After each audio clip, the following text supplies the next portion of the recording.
Olá a todos, Vicente Scopacasa, estamos aqui em nome da Luminacrio para apresentarmos os assuntos, vamos dizer assim, que estão mais em voga, né, em termos de iluminação.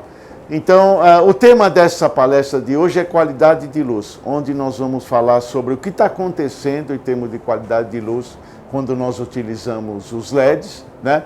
E tentando trazer para vocês o que tem de novo, o que está acontecendo, um pouco da história, para que a gente tenha uma ideia bastante precisa de onde nós estávamos, onde estamos e para onde nós iremos, em termos de qualidade de luz na iluminação.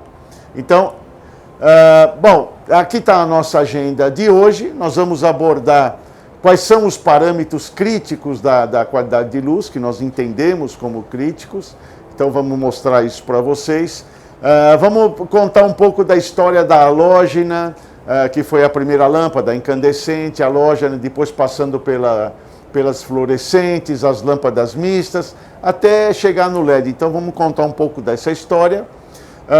Quais são os parâmetros que avaliam a qualidade de luz, reprodução de cor. Vamos falar também de outros fenômenos, como por exemplo o flicker, modulação de luz, e também sobre ofuscamento, que são temas bastante importantes quando se faz um projeto de iluminação. No caso, obviamente, sempre dedicado aos LEDs, né? Bom, como nós sabemos, a primeira lâmpada, já lá no século XIX, né, no final do século XIX, foi a lâmpada incandescente, que, em termos de eficácia, nunca foi assim, a melhor das opções, né? Mas, em termos de qualidade de luz, ela tem uma qualidade de luz, eu diria que insuperável, né? Pelo menos até o momento, né? Então, nunca se, vamos dizer assim, se deu muita controvérsia em termos de discutir sobre a qualidade de luz de uma lâmpada halógena. Já em 1940, mais ou menos, começaram a aparecer as primeiras lâmpadas fluorescentes, e essas sim, tinha uma qualidade de luz muito inferior às halógenas, então aí começou-se a criar alguns critérios de avaliação de cor, né? Por exemplo, o IRC, que é o Índice de Reprodução de Cor do CIE, já data dessa época aí do surgimento da lâmpada fluorescente. Então, as halógenas não tinham esse problema, e quando surgiram essas novas lâmpadas mistas, com maior eficácias que entende-se por eficácia a relação lumen por watt, a quantidade de lumen que a lâmpada entrega, ou a fonte de luz entrega com relação ao que ela consome de potência elétrica. Mas, na década de 90, começaram a surgir os LEDs brancos, isso já mais para o final da década de 90. E os primeiros LEDs brancos, eles tinham uma eficácia muito baixa. Obviamente, a indústria sabia que isso ia ter uma evolução natural. A eficácia de um LED branco, os primeiros LED brancos, era da ordem de 15 lumens por watt, muito semelhante à eficácia de uma lâmpada incandescente, mas tinha um potencial grande de crescimento. Qualidade de luz também não muito interessante, mas também tínhamos conhecimento de que melhorias iriam acontecer. Já os primeiros LED brancos, então, como eu falei, eles tinham realmente uma eficácia baixa.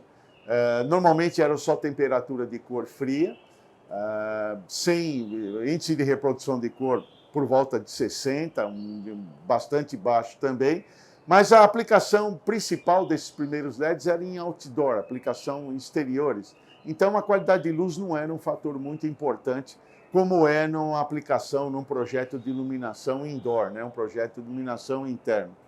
Nos anos 2000, a tecnologia começou a evoluir bastante, né? Começaram a aparecer os primeiros LEDs brancos, temperatura de cor 2700, 3000 Kelvin. A reprodução de cor já assim acima de 70, houve uma melhora também considerável, né? E também a diminuição de custo, né? O LED, primeiramente, tinha um custo muito alto com relação às outras fontes de luz convencionais, e o que aconteceu é que essa redução de custo, que já era esperada, começou a acontecer nos anos 2000.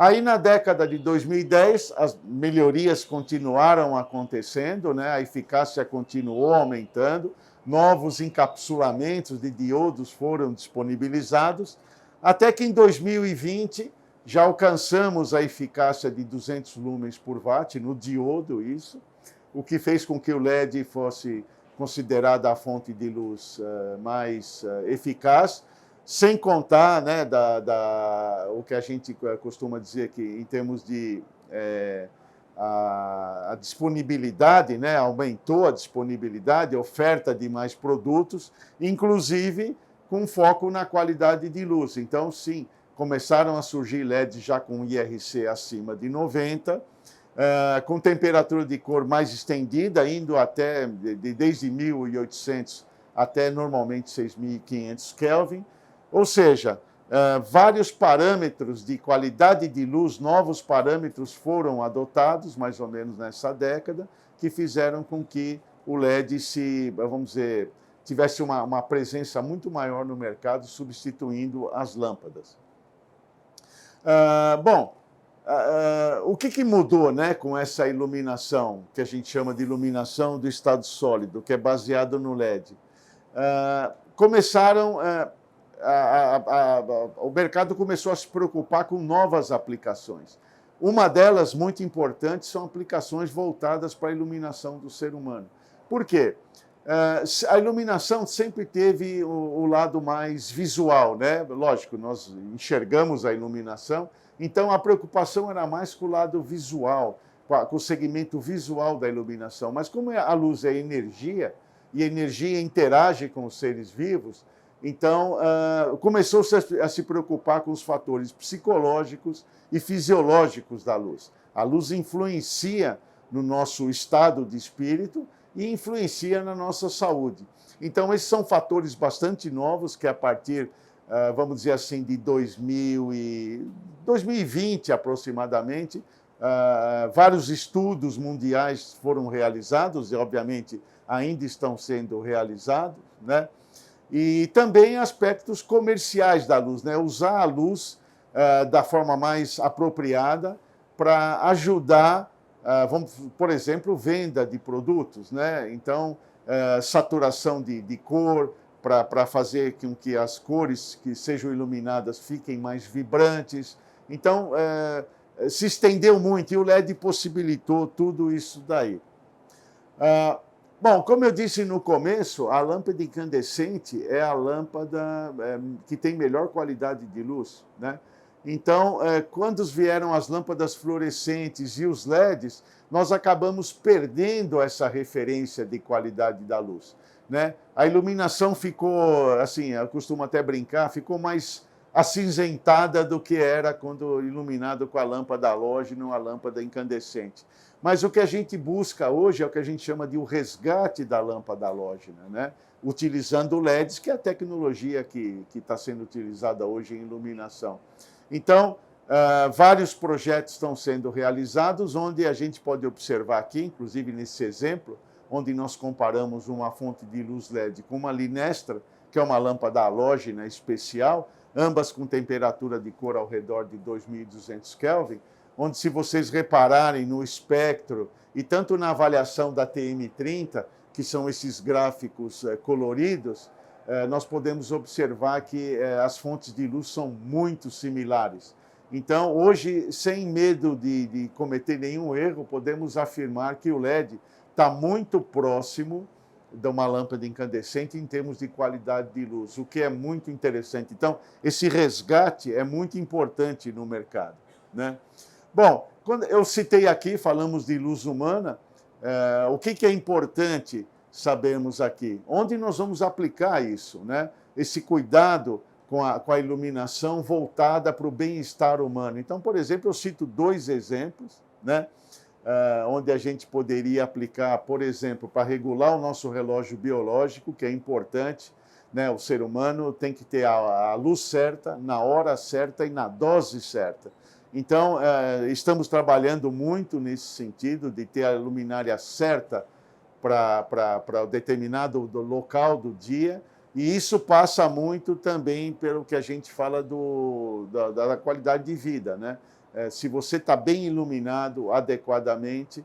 Então, e aí passa pela luz dinâmica. A luz não pode ser mais estática como ela é até conhecida até hoje, né? Você tem lá uma luminária de 3.000 Kelvin, 4.000 Kelvin, você fica o dia inteiro sendo iluminado por essa luminária e não necessariamente essa é a melhor forma. Então, o dinamismo da luz, a troca, o controle do espectro da luz, e não mais temperatura de cor, e sim o espectro da luz é importante para que a gente tenha a luz certa, ou seja, o espectro certo, na hora certa do dia e na dose certa, porque durante o dia, supostamente, nós estamos ativos, produtivos, alertas, e à noite é o nosso período de descanso. Então, a luz exerce uma influência muito grande nesse controle, tá? E o aumento da produtividade também, né? O aumento da produtividade é importante, desde que você tenha a luz certa. E aquele conceito de que, para ter produtividade, eu tenho que ter temperatura de cor alta, isso é um conceito que já foi derrubado, porque não é a temperatura de cor, e sim o espectro. Dependendo do espectro de luz, com 3.500 Kelvin, você consegue ter energia suficiente no espectro da luz para fazer com que nós estejamos no lado de alerta, no sentido de alerta com a maior produtividade possível. Para terminar, são aspectos também, vamos dizer assim, visuais da luz, né, que, de certa forma, influenciam no nosso rendimento. Um deles é o flicker, que é a modulação de luz. Essa modulação de luz ela tem efeitos danosos na saúde humana, como, por exemplo, dor de cabeça, enxaqueca, ou até nos casos de pessoas que têm epilepsia, serve como gatilho de ataque epilético, né? Então, isso também está relacionado com a qualidade de vida, e esse é algo que nós estamos nos preocupando cada vez mais, apesar de não termos normas ainda no Brasil que, de certa forma, limitem esse fator. E o outro é o ofuscamento. Como vocês sabem, o LED é uma fonte de luz pontiforme, então é muita luz, né? A densidade de luz é muito alta, ou seja, muita luz numa área pequena, então eles são propícios a provocar ofuscamento. Então, o trabalho óptico da luminária é muito importante para que esse efeito de ofuscamento do LED seja minimizado e, com isso, tenhamos, vamos dizer, o conforto, né, na instalação, e que nos afetaria assim, de forma positiva quanto ao aspecto psicológico, né? Você se sentir bem numa determinada instalação, num determinado projeto luminotécnico. Bom, por hoje é só. Terminamos esse assunto e, com certeza, vamos ter outros assuntos mais para adiante. Até logo.